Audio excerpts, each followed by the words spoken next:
ప్రముఖ గాంధేయవాది శ్రీ తల్లా ప్రకాశరాయుడు గారి ఆత్మకథ నా రత్న చక్రం 2వ భాగం 2/4/25. మా కుటుంబం మాతాపితల స్మృతి తత్తుల్యంగా చెల్లెళ్లను గురించిన జ్ఞాపక నా మనసులో ఈనాటి వరకు చెరిగిపోలేదు. నివేదన అనే నా ఇంగ్లీషు వ్యాసాల పుస్తకాన్ని పై ముగ్గురకు అంకితమిచ్చుకుంటూ తండ్రిని గురించి నివేదన is humbly dedicated to my humble family of old, to my father who barely knowing the ancient 3 R's had taught me many things without the use of a book and taken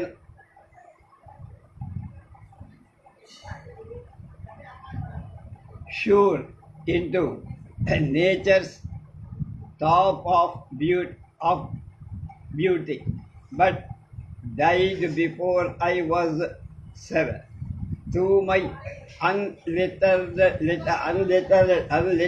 mother, who lived up to 70 or more, and whose sole care had been to mold the character of her 3 children to the best of her intelligence and disciplined affection, and me, and no less in fond of proud remembrance of my 2 younger sisters who died young, filing their safe so are to and me, now aged 82, and who 2 angels lived pure, spoke true, and righted wrong, and fighted wrong అని రాసు.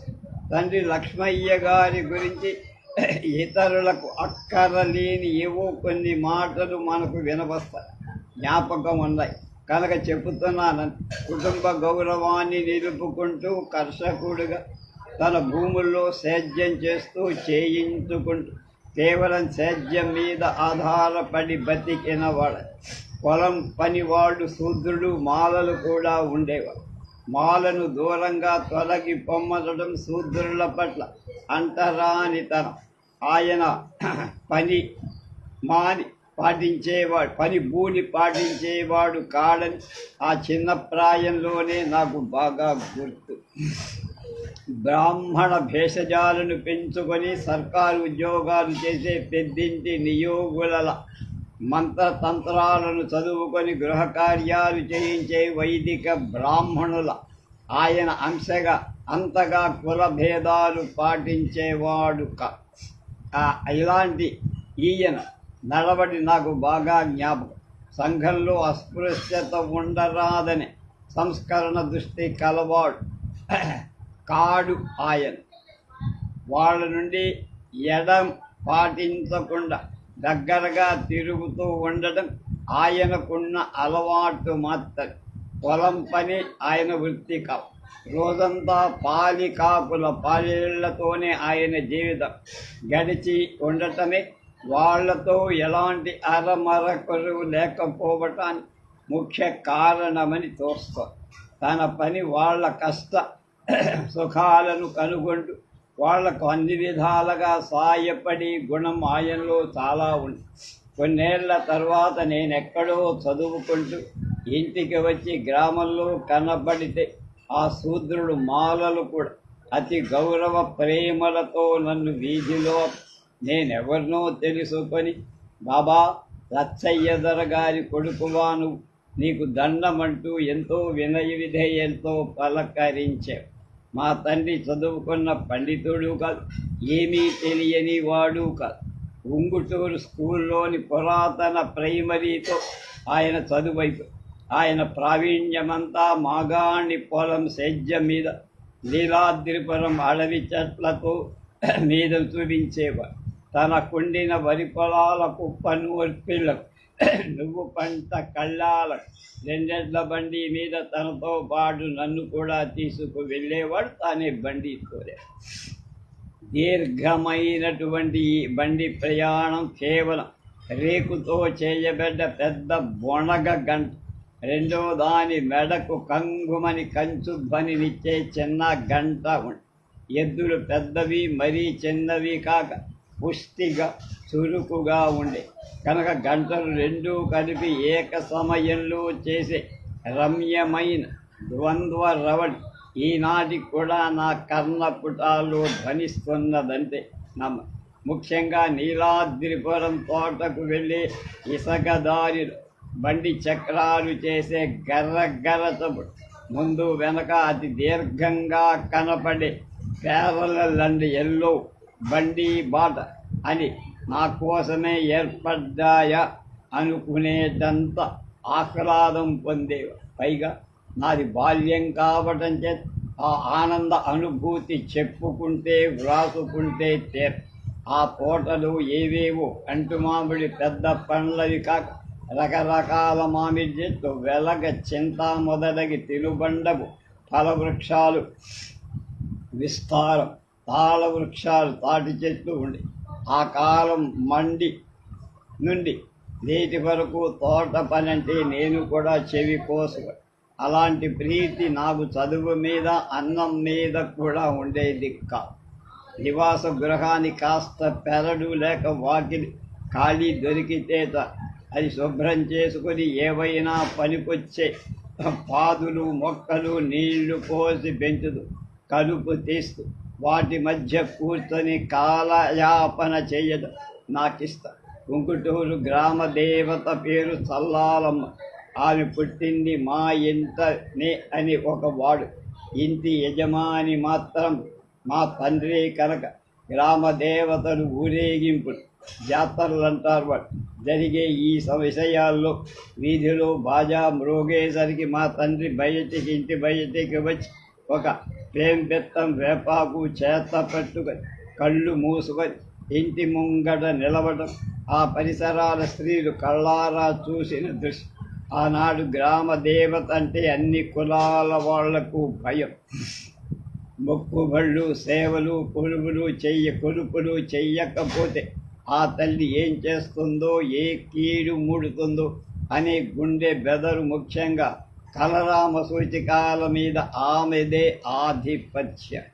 ఆ బాల్యంలో నాది కూడా జనసామాన్యపు అభిప్రాయమే అయి ఉంటుంది.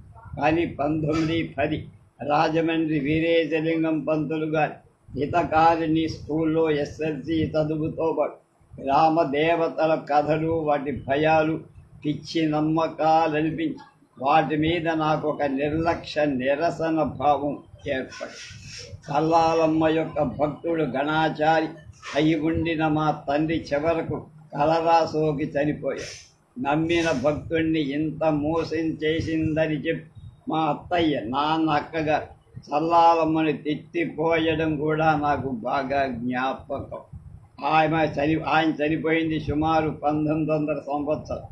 ఆయన పట్ల ఏదో కార్పణ్యం చొప్పున ఆయన సావుకు ఏదో ప్రయోగం చేతబడి చేయించాడని చెప్పే గ్రామస్తులు అతన్ని ఆదినారాయణ తండ్రి పట్టుకొని బలిమిని పళ్ళు పీకించారని కూడా చెప్పుకునేవాడు. పళ్ళు పీకిస్తే రోగం కుదరకుండా మా తండ్రి బతికిందల్లా రమారమి 40. ఆయన అచ్చ గ్రామీణ. అరుదుగా పురుగోళ్లకు ప్రయాణమప్పుడే చొక్కా తొడుక్కునేవాడు. గ్రామంలో ఇంట్లో పంచెకట్టు పైన ఉపవస్త్రంతో మాత్రమే తిరిగి సోమవారం గ్రామంలో సంతకు వెళ్ళి కూరగాయలు పంచె కొంగున వేసుకొని తెచ్చావు. కేవలం సేద్య వృత్తికి అలవాటు పడిన వాళ్లతో ఉండే సాదా గుణమది వాళ్ళలో ఉండే. ఈ వృత్తిలోనే ఒక విధమైన దైవత్వం ఉంటుందని నాకు ఏర్పడిన ఒక నమ్మకం. కర్షకుడే ఈ భూమి మీద భగవంతుడి మొదటి వారసు అంటే ప్రతినిధి.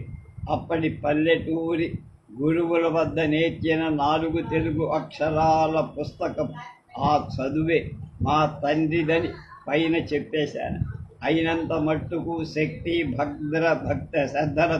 భక్తి శ్రద్ధలతో పాప భీతితో ఇంటి పనులు పొలం పనులు చక్కబెట్టుకుడు అందరికీ నమ్మకస్తులుగా బతికాడని మా నాన్న ఆయన గురించి నాకు నేను చిత్రించుకున్న ఒక బొమ్మ. ఆ కాలపు కొందరు కొద్దిమంది అవండి నియోగులు ఇంట్లో భార్య కానీ ఊళ్ళో వేరే అన్య కులాల ఉంపుడు గత్తెలు కానీ ఉండేవాడు. ఈ రహస్యం కాక బహిరంగ వ్యాపారంగా ఉండేది స్టేటస్ సింబల్గా కూడా. ఆ దొరబాటు మా తండ్రికి పట్ట. నా చిరుత ప్రాయంలో నాకు అక్షర జ్ఞానం కలిగించడం ఆయన వదిలిపెట్టలేదు, మర్చిపోలేదు. ఒక పెద్ద బాల శిక్ష పుస్తకం ఆయన వద్ద ఉండేదని నాకు జ్ఞాపకం. దాన్ని మొదట కూర్చిన మహనీయుడెవరో కానీ అది తెలుగు బిడ్డల పాలిటి నిఘంటువుగానే నిజంగా అందులోని లేని విషయం. ఇటీవల కాగితాలను ఖరాబు చేస్తున్న ఎంగిలి పుస్తకాలు పుడితేనేం చస్తే ఏం. పెద్ద బాల శిక్ష ఇప్పటికే పెద్ద లిపితో అచ్చుపడుతూనే ఉంది. బుద్ధిగల చోట చూడబడుతూనే ఉంది. ముద్దుగా 3 ఏళ్ళు పూర్ణల ప్రాణాలు తీస్తున్న ఈ పాడు ఇంగ్లీషు మీడియం దవానలంలో దాని ముఖం చూసేవాళ్ళెవరు? ముఖ్యంగా దేశ స్వాతంత్రం అనే తప్పుడు మాటతో ఇండియన్ల ఆంగ్ల భాషా వ్యామోహపు వెర్రి ముదిరి. ఓం నమశివాయతో విద్యారంభం కరిష్యామి ధ్వని ఏ మూలనైనా వినిపిస్తోందా? నా చెల్లెళ్ళ చదువులు ఇద్దరు సత్యసంధులని అమాయకులని వారి పని పసిబాల్యం నుండి నాకు తెలుసు.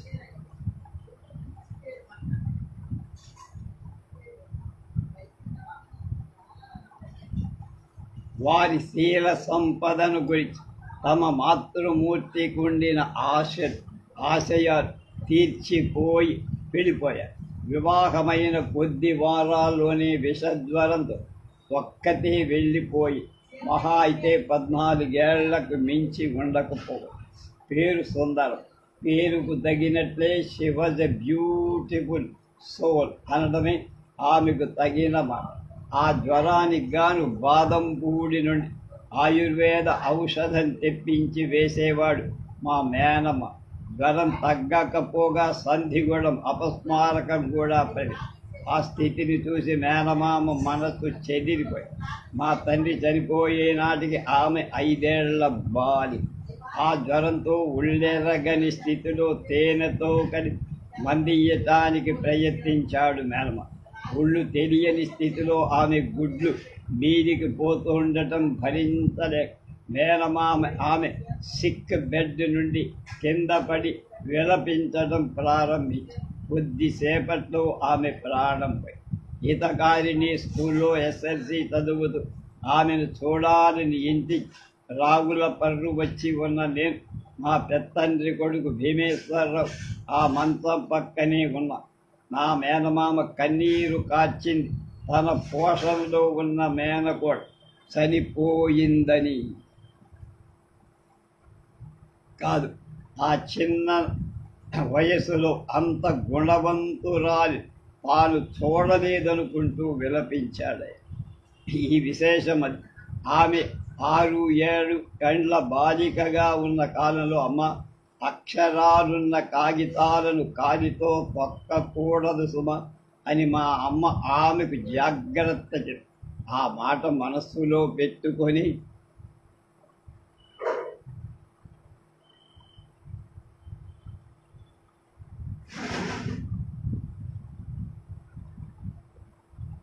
సుందరమ్మ అని చెల్లెలు ఒక ఉపాయం ఆలోచన చూడండి. 6 ఏళ్ల వయస్సు ఆశ్చర్యం. ఒక అచ్చు కాగితాన్ని మడతబెట్టి తన పరికిని బొందు కింద హమేషా ఉంచుకొని కాలికేదైనా కాగితం తగిలిన అనుమానం కలిగితే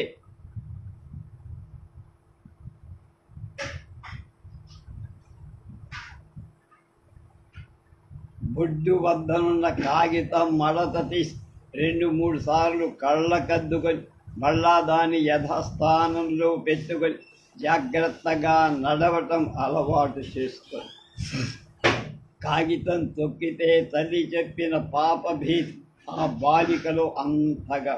ఆమె సావుకు మా అమ్మ ఏండ్ల తరబడి సంతత ధారగా ఏడ్చి ఇక రెండో చెల్లెలు వెంకమ్మను కూడా సుందరమ్మ భర్తకే ఇచ్చి పెళ్లి చేశారు.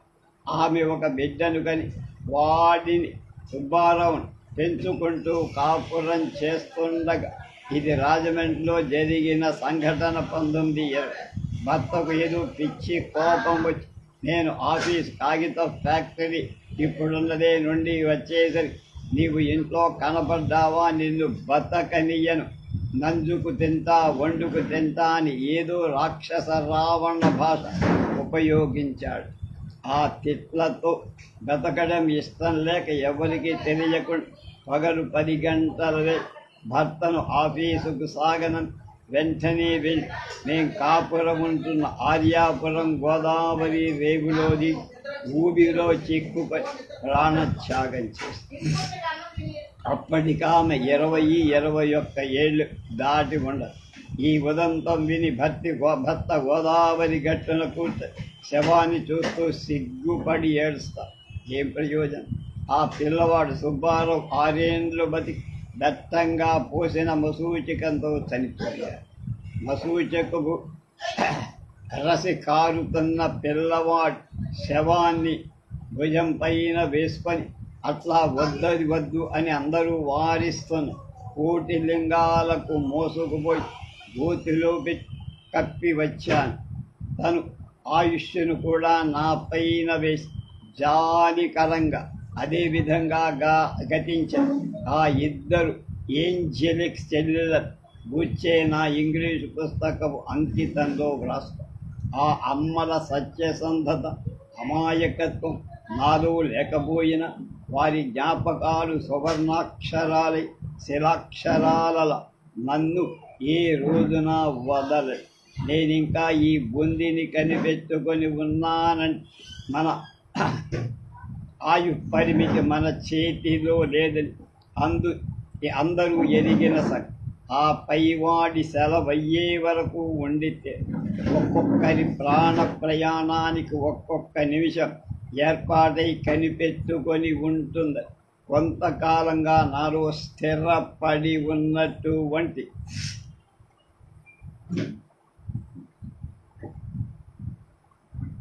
నమ్మకం అది ఆసన్నమైనప్పుడు ఆయన వ్యవధిని అది యమధర్మశాస్త్రం.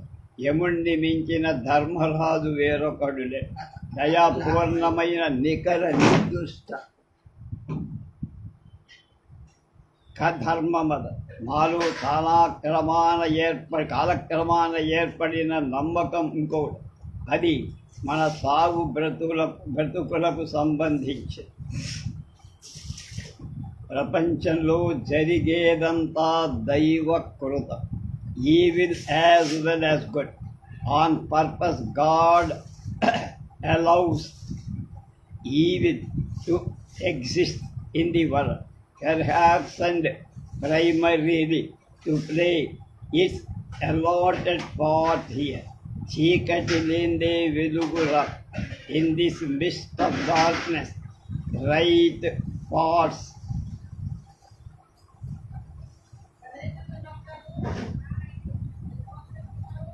అన్న గాంధీ అనుభవ వాక్యం పై వాక్యాన్ని వెలుగు శాశ్వతం స్థిరమని చీకటి ఉన్నట్లే ఉండి వెళ్ళిపోయే ఎవర్ ఎవాన్సనిస్ట్ అని నాకు స్ఫురించిన ఉండేదే రాముడకు ఊరక చెడిపోకే మనస. మృతి లేని త్యాగరాజు యొక్క అమృత గీతం జ్ఞాపకం. తమసోమా జ్యోతిర్గమయ అని ప్రార్థన అహర్నిశలు జీవితం పొడగును మన హృదయాలను కదుపుతూ మోదుతూ అంతా శివుడి ఆజ్ఞ. బ్రహ్మ సత్యం జగన్మిథ్య అన్న దిశవంగ ఆదిశంకరుని గణితం సత్యాల్లోకెల్లా సత్యం. అదొక మూర్ఖ విశ్వాసం, సూపర్ స్టిషన్ అని అంటారు కావు. Not a leaf falleth without his will. No man can add a cubit to the stature. The very hairs on your head are numbered. కనుక జాగ్రత్తడవై బతకమన్నది తిరుగులేని మాట. వీటన్నిటికీ తాత్పర్యం ఒకటి. పురుష ప్రయత్నం అనేది అక్కర్లేదా అంటే ఉంది. నీ మెడకు వేయబడ్డ ఒడిత్రాడి అను, నీ శిరస్సుపై ఊగుతున్న ఖడ్గపు మొన అను, అది ఉంది లేకపోల. Law and duty and of life బాధ్యత అనే ధర్మం నిన్ను కట్టి కొడుపుతుంది. నీ జీవిత ఫలం నీ చేతిలోనే ఉన్నది. గాలిలో దీపం పెట్టి దేవుడా నీ దయ అంటే ఆ దీపాన్ని బందోబస్తుగా కాపలాకాయ. అంతవరకే నీ స్వేచ్ఛ. ఆ స్వేచ్ఛ అల్లరి చెల్లరిగా ఉండదు. తస్మిన్ ప్రియ కార్య సాధనం కావాలి అంటే స్వార్థం లేని ధర్మం కోసమే ధర్మం కావాలి. కర్మణ్యేవాధికారస్తే వరకే నీకు తప్పని విధి. ఆ పైన అంటే దాని ఫలితం దైవానికి విడిచేయి. Truth in God and do the right. రెండూ కలిపి జీవన ధర్మ సూత్రము. ఫ్రీ విల్ అనేది సెల్ఫ్ విల్ కాకూడదు. కనుకనే our wills are ours on you to take them the అయ్యింది అంటే కవి అన్నదే అది మాట. నాదేం లేదురా నాయన నీ దయే కదరా అన్నదానికి ఇది బాగా సరిపో. అందులో అర్థం ఇంత దూరం చెప్పటం కంటే ద్వైతాద్వైతాల కలయిక తత్వం నాకు బోధపడలేదు. ఏకం సత్ ధర్మంచర అవి పరస్పర పూరక రెండుగా కనపడతాయే కానీ రెండు ఒకటి చోటకే చేరు. ఈశావాస్యానికి ఇది క్లుప్త ఆహ్వానం. మూడవది అక్షరాభ్యాసం. ప్రాథమిక పాఠశాల పెద్ద చిన్న మూడో మాస్టర్. నా మూడవ ఏట కాబోలు. దేశాచార రీత్యా పుట్టు వెంట్రుకలు తీయించారు మావ. దక్షిణ వైపు ఇంటూ అరుగు పక్క వసారాలు చిన్న ధాన్య రాశి పైన పేటేసి కూర్చోబెట్టి జుట్టు కత్తిరించి ఆ ధాన్యాన్ని పట్టుకుపోయాడు మంగ. ఇంటి మంగడి రంగడు పెద్దమని, అతని తమ్ముడు పుల్లయ్య కోపద. ఎందుకు ఈ మంగళ్ళు చాకళ్ళ వర్ణన అనక, ఎందుకేమిటి జ్ఞాపకం ఉన్నారు కనుక. నాన్న అమ్మల వాళ్ళు కూడా ఇంటి పని మనుషుల్లాగా ఉండేవారు కనుక పాలేళ్ళ పేర్లు కూడా వంట బట్టి నేను కూడా అంటే ఊసుల్లో ఉయ్యూరన్నదాలు నా చిన్నప్పటి నుంచి అందరూ పాలేళ్ళు చాకర్లు లాకర్లు మంగళ్ళు ఊళ్ళో నాకు తెలిసిన వాళ్ళందరినీ వర్ణించా. ఎవరిని వదిలేదు. వాళ్ళ ఆకారం వాళ్ళ అలవాట్లు సహా. మాలపాలేరు కొంచెమే దూరంగా మసలిన అతడు ఇంట్లోంటి మనిషి లాంటి వాడు పసిపిల్లల దృష్టిలో. 1900 సంవత్సరం ప్రాంతంలో ఉంగుటూరు ప్రాథమిక, ఇది గోదావరి జిల్లా, మనకు ఉంగుటూరు కృష్ణా జిల్లా పాఠశాల. దోనేపూడి శేషయ్య గారి ఖాళీ ఇంట్లో దొడ్డి వరహారాలు. చుండూరి వెంకయ్య గారు పెద్ద మాస్టర్. చిన్నప్పుడు ఈత చెట్టెక్కి పడితే ముళ్ళు గుచ్చుకొని సెలవు వేసి కుడి చెయ్యి సగం తీసేశారు. ఆ రోజు నుండి అన్ని పనులు ఎడం చేత్తో. ఆ ఎడమ చేతి దస్తూరి ముత్యాల కోవగా ఉంది. పైన కప్పుకున్న కండువా చెంగులు ఆ కుంటి చేతి కింద దూర్చేవా. దాని కిందనే ఒక పేంబెత్తం జూక కూడా ఉండే. ఆయన పురాతన మెట్రిక్యులేషన్ పాస్ అయ్యి ఆ కాలంలో అదే గొప్ప. పిల్లలకు నేర్పేది తెలుగు భాష మాత్రం. ఏబిసిడీలు లేనే లేవు. ఇప్పటిక 3 ఏళ్ళు దాటకుండా పిల్లల్ని బలవంతా బళ్ళో వేయటం, పడవేయటం, అదే పారేయటమే ప్రతి ఇంటి తల్లిదండ్రులకు పరిపాటే. అందుకు స్కూలు వాళ్లకు ముందు చెల్లించాల్సిన డొనేషన్ ఉభయత్రా సిగ్గుమాలిన పని. అడ్మిషన్ ఫీజులు, తలములకలైన నెల జీతాలు, మంచి చదువు కని చెప్పి పిల్లల్ని దూరపు స్కూళ్ళకు, మాతృభాష వినరాని ఆంగ్లాన్ని ముద్ద కట్టి బలవంతాన బింగించే పబ్లిక్ స్కూల్స్ అని వీటికోపే పంపడానికి రోజు రిక్షాలు, ఆటో రిక్షాలు, బస్సులు, వీటికి అయ్యే ఖర్చు డబ్బు ఎంత అవుతుందో లెక్క లేదు. ఆ జ్ఞాపకాల వ్రాత మరిచిపోతానేమో అనుకొని అక్కడక్కడ అప్పుడప్పుడు చిత్తుగా నోటు చేసుకుంటూ విడమర్చి మళ్ళీ వ్రాసుకుంటూ ఉంటానే. ఏమిటి వ్రాయటం అయ్యిందా అని మా అమ్మాయి ఉత్తరాలు రాస్తూ ఎప్పటికప్పుడే అది మూలబడుతూ. Ungutur primary school head master Gunti Chethi Venkayya గారిని మళ్ళా జ్ఞాపకం చేసుకోండి. ఆ స్కూలు మొదటి తరగతి నెల జీతం 2 అణాలు, 4వ తరగతికి 4 అణాలు. మొదట కొన్నాళ్ళు పేడతో అలికి శుభ్రం చేసిన నున్నని నేల మీద వెలి బూడిద తల్లి దానిపై తేలికగా అక్షరాలు దిద్దించాడు. ఇదంతా నిన్న మొన్నటి విషయంగా ఇంకా జ్ఞాపకం ఉంది. ఇదనాది రామనాథ శాస్త్రి గారు చివుకన్, 2వ మాస్టర్ చిన్న మాస్టర్ అనేవారు. 3వ వారు వంబి సూరయ్యగా. శాస్త్రి గారు సంస్కృత పండితుడు కూడా.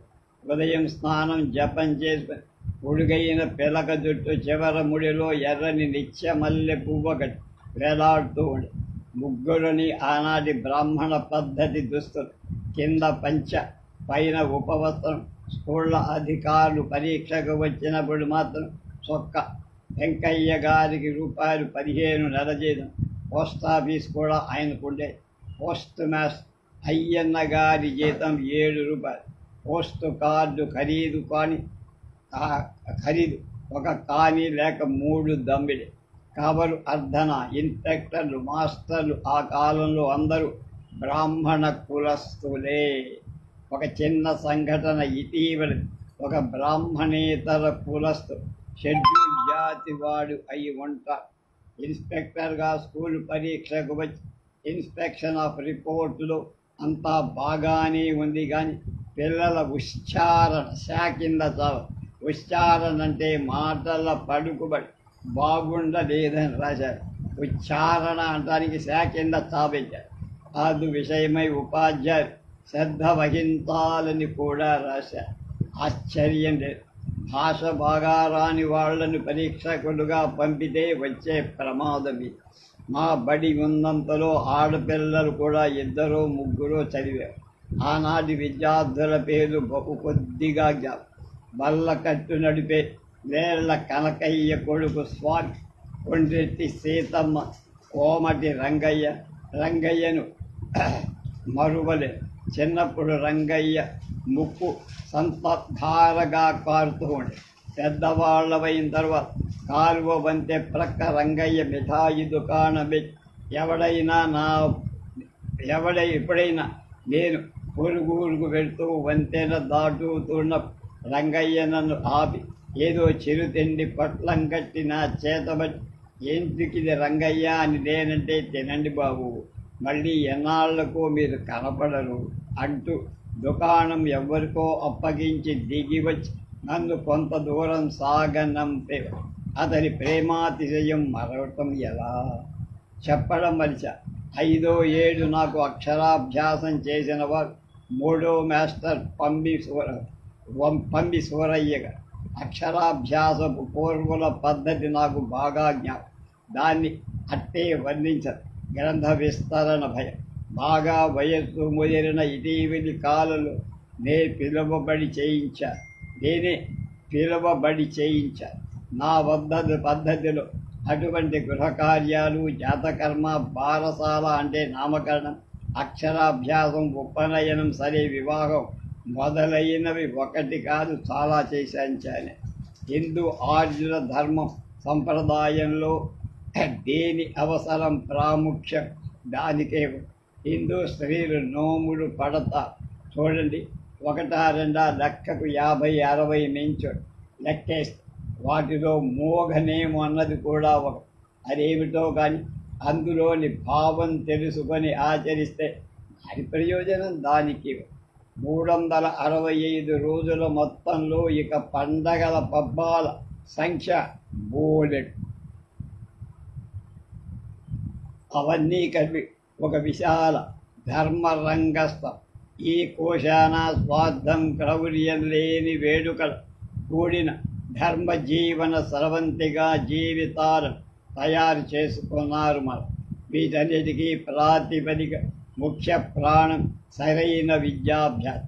అలాంటి సాంప్రదాయక ప్రాథమిక విద్యాభిక్ష నాకు ఇచ్చినవాడు మా 3వ మాస్టర్ సూరయ్యగా. సరస్వతి ప్రార్థన మరేదో అది ఇది పఠించి విద్యారంభం కరిష్యామి అని స్పష్టంగా నా చేతి అనిపించి కథ నడిపి, ఏమిటి ఈయన వ్రాయించిన అక్షరాలంటే ఆ ఎక్కేలు కావు, నా నోట అనిపిస్తూ వ్రాయించిన ఓం నమ శివాయలోనే లేక అందరి మొదటి మంత్రాక్షరాలలోనే మానవుడి ప్రాణమానం చదువులన్నిటిలో కూడా సారభూత సత్యమని తర్వాత నాకు అర్థమైంది. ఇంకా గ్రహిస్తూనే ఉండి కుర్వన్నే వేగ కర్మాణి జిజీవిషయఛత్రం సమ ఏవం త్వయి నాణ్యధేతో. ఇది దాని వ్యాఖ్య. విఫలార్థం నేర్పేవాడు విద్యను ఇలా బోధపరుచుకుని ప్రజలు ఇప్పుడున్నట్లు ఉండరు, ప్రభుత్వాలు ఇలా ఉండవు. అది లేకనే ప్రపంచమింట్లా భూత ప్రేతాల పరమై అక్షరాభ్యాసం రోజు నుండి సూరయ్య గారి నాకు స్కూలు. సూరయ్య గారిని గురించి మరొక్క మాట జ్ఞాపకం చేసుకోవాలి. నేను ఏ ఇంటర్మీడియట్కు వచ్చిన తర్వాత ఉంగుటూరు గురువులను ఒకసారి దర్శించి నమస్కరించి పోయే అలవాటు ఒకటి. అప్పుడు సూరయ్య గారు నేవండి అని సంబోధించారు. నాకదేదో విడ్డూరంగా తోచి మాస్టారు నన్నట్లు పలకరించద్దని. అలా కాదు నాయన, నీవెంతో పైకి వెళ్తున్నావు, నిన్ను ఏవండి అని అనాలి అనేవారు కాదు. మీరు నాకెప్పటికీ గురువులే. మీరు అలా అంటుంటే మిన్నకొండటం కూడా నాకు పాపం వద్దు అని నేను లేచేసరికి ఆయన ఎంతో వాత్సల్యం ఉట్టిపడేట్లు పెద్దగా నవ్వుతూ, అలాగా నాయన, సరేలే, చదువు ఒక తగిన వినయం నీలో ఉంది, గొప్ప మాటని ఊరకుండేవారు. మీ యోగ్యతా పత్రం ఇది నాకు చాలు అన్నట్లుగానే ఊరుకునేవారు.